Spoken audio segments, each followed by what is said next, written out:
Bem-vindos. Olha, hoje o nosso mergulho é num lugar que é menos uma casa e mais um quebra-cabeça, sabe? Montado ao longo de séculos. Exato. A gente está falando da casa Artemas Ward, em Massachusetts, construída lá em 1763. E a missão aqui é entender como a história não é só algo que acontece e a gente lembra. É algo que é construído, peça por peça. Exatamente. A casa vira, assim, o grande artefato em 1925, quando é doada para a Universidade de Harvard. E para a gente entender essa doação, tem duas figuras com o mesmo nome que são chave. Certo. O primeiro é o general Artemas Ward, o ancestral, um herói da Revolução Americana. O segundo é o descendente dele, da 7ª geração, também Artemas Ward. Um magnata da publicidade de Nova York que doa a casa com uma instrução bem específica. Que era... Criar um museu público patriótico. E essa instrução não surge do nada, né? A doação acontece em pleno renascimento colonial, um período ali entre o fim do século XIX e o começo do XX. Isso. Quando os Estados Unidos estavam assim obcecados em olhar para trás para suas origens. Era uma febre de nostalgia, uma busca por uma identidade. Precisamente. E essa febre de nostalgia patriótica é o motor de tudo. O descendente não queria só preservar uma casa antiga, ele queria cimentar o legado do ancestral dele na história americana. Entendi. Então o nosso mergulho hoje é sobre isso. A gente vai analisar as ferramentas que essa família usou para construir uma memória. Que objetos eles escolheram, que narrativas foram ampliadas e, talvez o mais importante, quais foram deixadas de lado. É um trabalho de detetive, então, sobre a arquitetura da memória. Exato. Ok, vamos desvendar isso. Para começar, quem foi exatamente o general Artemas Ward? Ele é a figura central, mas, honestamente, não é um nome tão conhecido como, sei lá, um John Hancock. Por que o descendente dele estava tão preocupado que ele fosse esquecido? Aí está o centro da questão. O general Ward teve um papel assim crucial, mas muito rápido. Em 1775, logo depois das batalhas de Lexington e Concord. O início da Revolução. Isso.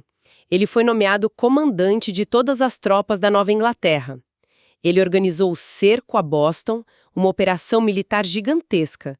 Por um breve período, ele era o líder militar máximo. Mas aí o Congresso Continental criou um exército unificado e nomeou um virginiano para o posto, George Washington. O Ward passou o bastão e, embora tenha continuado na política, a grande hora de glória militar dele foi curta. entendi. Então ele é tipo o baterista original de uma banda que ficou mundialmente famosa, essencial no começo, mas ofuscado pela estrela que veio depois. É uma ótima analogia. O receio de ser esquecido faz todo o sentido. E é aqui que a coisa fica bem interessante. A família não deixou por menos. Eles tomaram medidas drásticas para garantir que o general fosse o protagonista. O exemplo mais gritante é o tal quarto do general, o coração do museu. Aquilo não era o quarto dele, era... Nem de longe. Originalmente, aquele cômodo era uma leiteria. Um espaço de trabalho, sabe? Provavelmente cheio de barris de leite, equipamento para fazer manteiga, queijo. Nossa! A transformação é um ato deliberado de construção de memória. A família tirou todo e qualquer vestígio da função original e reconfigurou o espaço como um santuário. Um palco? Um palco, perfeito. Eles juntaram ali todos os objetos que podiam, de alguma forma, ser associados ao general, criando um ponto focal para a narrativa que eles queriam contar. Então o museu, desde o início, já é uma espécie de ficção histórica. Não uma mentira, mas uma edição muito seletiva da realidade. Isso muda tudo, né? Muda. A gente passa a questionar o que é autêntico e o que é uma encenação. E isso era comum na época.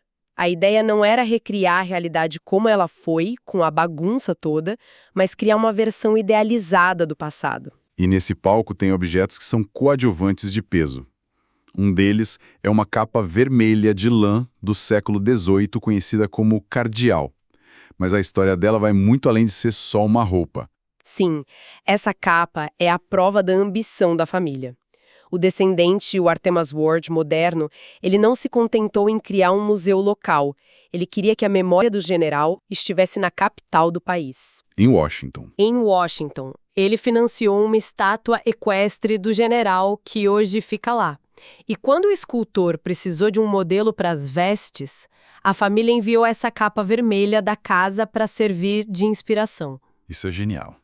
Eles pegam um objeto doméstico, íntimo, e usam para, literalmente, esculpir a memória do ancestral na paisagem do poder nacional. O fascinante aqui é essa projeção. Eles não estavam só preservando uma relíquia, sabe? Estavam usando como uma ferramenta para garantir uma forma de imortalidade cívica para o general. Essa ideia de um objeto carregar múltiplas épocas é muito forte. E parece que não é o único exemplo na casa. Tinha um chapéu que fazia algo parecido, mas conectando diferentes momentos, certo? Sim, o chapéu tricórnio da era revolucionária sozinho já seria um artefato incrível. Mas alguém em algum ponto da história afixou nele um botãozinho de latão de uma farda da Guerra Civil. Um detalhe minúsculo. Minúsculo, que você poderia facilmente ignorar. Mas esse pequeno detalhe muda tudo. O chapéu deixa de ser só um objeto da Revolução para ser um objeto sobre a história americana. O que a pessoa que fez isso estava tentando dizer, acredito que a intenção era exatamente criar essa linha de continuidade. O botão une fisicamente os dois conflitos que definem a nação. A Revolução que a criou e a Guerra Civil que a testou. Faz sentido? O objeto se torna uma metáfora para a própria casa, onde essas diferentes camadas de serviço militar e memória da família são sobrepostas, uma sobre a outra. É uma declaração, sabe? O sacrifício dos Ward na Guerra Civil era uma continuação direta do sacrifício do general. E esse botão abre a porta para um capítulo novo na memória da casa, a Guerra Civil. Tem uma bandeira americana lá que está em frangalhos. E os registros mostram que 73 descendentes dos Ward serviram nessa guerra. Essa bandeira e esse número, eles mudam a escala da narrativa. A história deixa de ser sobre um único herói fundador para ser sobre um legado familiar. O serviço ao país como um valor que é passado. E um desses sacrifícios é contado de uma forma, muito comovente. Charles Grosvenor Ward. Ele morreu na Batalha de Cedar Mountain em 1862. Na Bíblia da Família, na página que deveria registrar os casamentos, tem uma inscrição feita à mão que é de partir o coração. Sim, é um exemplo muito forte do sentimentalismo do século XIX. A expressão pública do luto era um sinal de profundidade moral. A inscrição diz que nenhum casamento seja registrado aqui. Aquele cuja memória está embalsamada neste livro sagrado entregou-se ao seu país e, pela sua vida, entregou a sua própria. É tão dramático. E tão poderoso. Eles estão literalmente bloqueando um espaço destinado ao futuro, a página de casamentos, para criar um memorial permanente ao sacrifício. É a apoteose do sacrifício romântico. A vida que ele teria, a família, foi trocada pela vida que ele deu à nação. A Bíblia se torna guardiã dessa memória sagrada. E a memória dele também é preservada visualmente. Tem uma fotografia da família no gramado, mas o enquadramento é estranho. As pessoas estão meio espalhadas e bem no centro, em primeiro plano, tem um cavalo. A ideia de um memorial vivo é poética. Mas, sendo um pouco cético, não podia ser só uma foto mal enquadrada? Ou eles simplesmente gostavam muito do cavalo? O que nos dá certeza de que é um ato simbólico. Ótima pergunta. Vários fatores nos levam a essa conclusão. Primeiro, a proeminência. O cavalo não está no canto, ele é o foco. Segundo, o contexto. A gente sabe que esse era o cavalo do Charles devolvido pelo exército à família após a morte dele. O governo fazia isso? Fazia. O cavalo se torna a última ligação viva com o filho perdido. E terceiro, as convenções da época. Inserir um símbolo do falecido num retrato de família era uma forma de afirmar que, embora ausente, ele continuava ali. O cavalo ocupa o lugar de Charles na foto. Então, juntando as peças, temos uma narrativa muito clara sendo construída. Um legado de serviço militar patriótico, branco, masculino. Mas uma casa com uma história tão longa deve ter mais narrativas. O que fica na sombra? Essa é a questão fundamental. E a pista para uma dessas histórias sombreadas vem de um lugar inesperado, um pequeno bordado feito em 1811 por uma menina de 10 anos, Sarah H. Ward. Quando eu olho para essa peça, ela parece muito mais que um trabalho infantil. A maioria dos bordados dessa época tem ovelhas, flores. A Sarah bordou a própria casa. E de um lado ela bordou um homem branco com um ancinho. Do outro, perto da bomba d'água, ela bordou uma pessoa de cor. E tem detalhes importantes aí, né? Sim. Não só essa pessoa é menor, como foi bordada com uma linha de cor completamente diferente. Para mim, isso parece uma documentação da hierarquia que ela via. Será que eu estou lendo demais no bordado de uma criança? De forma alguma, sua intuição está apontando exatamente para onde os registros históricos nos levam. As crianças são observadoras incrivelmente aguçadas. Sarah estava documentando a realidade dela. E o que os registros dizem? O censo de 1810, um ano antes do bordado, lista uma pessoa negra com idade entre 10 e 15 anos vivendo na propriedade. Alguém da mesma idade que a Sarah.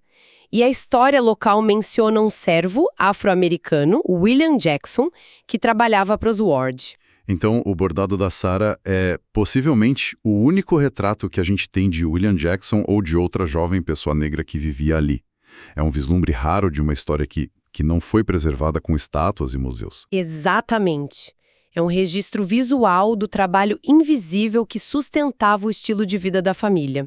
A história dessa pessoa, no entanto, permanece em fragmentos. Depende de um censo e do bordado de uma criança para existir. Isso nos leva a um ponto crucial. O museu foi financiado por um homem, Artemas Ward. A história principal é sobre homens. Mas o trabalho real, paciente, diário, de preservar essas memórias por décadas, foi feito pelas mulheres. Sem dúvida. As duas últimas moradoras da casa, antes de virar museu, foram as irmãs Elizabeth, a Bessie, e Harriet, a Hattie Ward. Elas foram as guardiãs literais e figurativas da memória da família. E elas tinham papéis diferentes, né? Sim, Bessie assumiu um papel mais público. Escreveu um livro, Old Times in Shrewsbury, publicando as histórias da família e da cidade. Mas a Harriet foi a arquivista silenciosa. Foi ela quem, com a própria caligrafia, escreveu as pequenas etiquetas de papel amarradas em quase todos os objetos, explicando a origem e, claro, a conexão com o general. E essa tradição de preservação era passada adiante. Tem uma colcha de retalhos na coleção, feita pela sobrinha delas, ela. Ela começou a costurar aos 4 anos e terminou aos 5,5. Essa colcha é a metáfora perfeita para o trabalho delas. Imagina a cena. A pequena ela sentada com as tias-avós, Bessie e Harry, aprendendo a costurar enquanto ouve as histórias de cada retalho. Este era do vestido da sua bisavó, este de um uniforme. Elas estavam literalmente costurando fragmentos de histórias. Faz todo sentido. Não é de surpreender que, mais tarde, 2 mulheres dessa linhagem se tornaram bibliotecárias e historiadoras locais, formalizando o trabalho de memória que a família já fazia em casa por gerações. Para terminar, preciso falar do meu objeto favorito na casa toda. Não é uma espada, nem um documento. É uma pilha de cacos de porcelana no fundo de um armário, amarrada com um barbante com uma etiqueta escrita pela própria Harriet Ward. E a etiqueta é simplesmente maravilhosa. Com a sua letra elegante, ela escreveu: para ser encharcado e montado por alguém que tem mais paciência do que Harriet Ward. É quase uma confissão, né? Totalmente. Ela está admitindo que o trabalho é infinito, que a memória é frágil, que algumas coisas se quebram e talvez não valha a pena o esforço de juntar todos os pedaços. Isso mostra o lado humano e frustrante por trás de tudo. Exatamente. Ela nos lembra que um bom trabalho de memória, como uma boa restauração, esconde as rachaduras. O objetivo é fazer a história parecer inteira. Mas Harriet, por um momento, nos deixa ver as rachaduras, o esforço e a paciência, ou a falta dela, necessária nesse trabalho. Este nosso mergulho foi sobre o armário de memórias de uma família específica. Isso me faz pensar: que objetos nas nossas próprias casas guardam as histórias das nossas famílias? E mais importante, quais histórias estão sendo cuidadosamente exibidas na prateleira principal e quais estão em cacos no fundo de um armário, amarradas com um barbante? esperando por alguém com paciência suficiente para tentar montá-las de novo.